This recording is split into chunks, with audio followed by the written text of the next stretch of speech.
share with you our movement of the month, which is a plank. So most people have done a plank before, or it's been a goal of theirs to perform a plank. So there's a lot of different variations of planks, and I'm just going to kind of go over things to look for and make sure that we're doing and muscles we're engaging when we're in a plank position, and some other modifications we can offer. So first of all, a basic plank we might do either on our hands in this position, or we could also do a forearm plank, just depending on the movement, what we're trying to accomplish with it. A forearm plank is going to be more fatiguing for the shoulders, and it also might not be the best option if we have a shoulder injury. It might be better for us to come up onto our hands so that we can distribute a little bit more of the weight into the rest of the arms and the rest of the body. So one thing we want to think about when we're doing planks is that we're not shooting our butt up in the air and that we're not letting our hips drop. So we want to make sure we're not here, right? And we also want to make sure we're not hanging out in our joints or just letting our hips fall down. So we really do want to make this a movement that's drawing in and out, activating the core. We're also hitting glutes, we're hitting legs, all the way from our toes to the crown of our head. We want to make sure that we're not looking down and hanging our head, or not looking up and craning our neck. So we want to keep this neutral spine, almost as if we were standing up in this position, okay? That's where we want to be when we do our plank.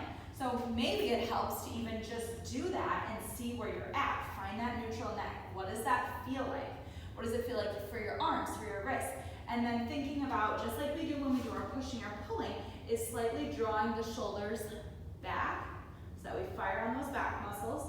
And then another consideration is the wrists. So if you have a lot of wrist pain in plank, it is compressive because essentially the wrist is coming 90 degrees.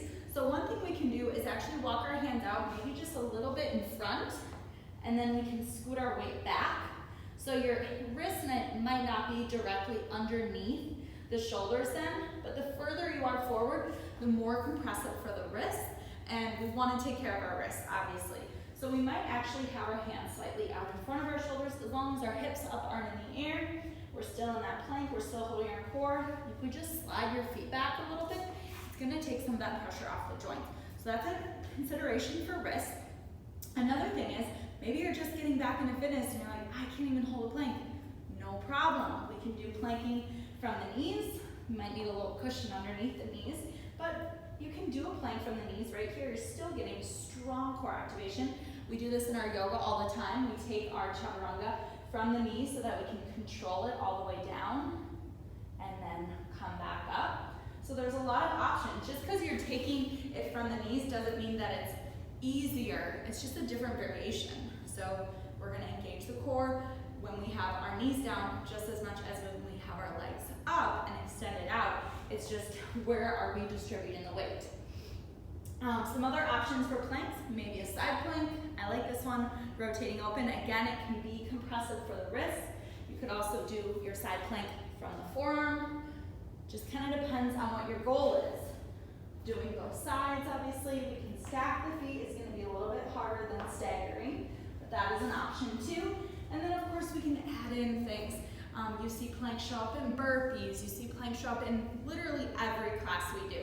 So if you're struggling with planks, or you're not sure if you're doing it right, where you're supposed to feel it, all those questions, please come to me or one of our tribe trainers, and we will help you, and we are going to crush our planks this month. See you at the studio.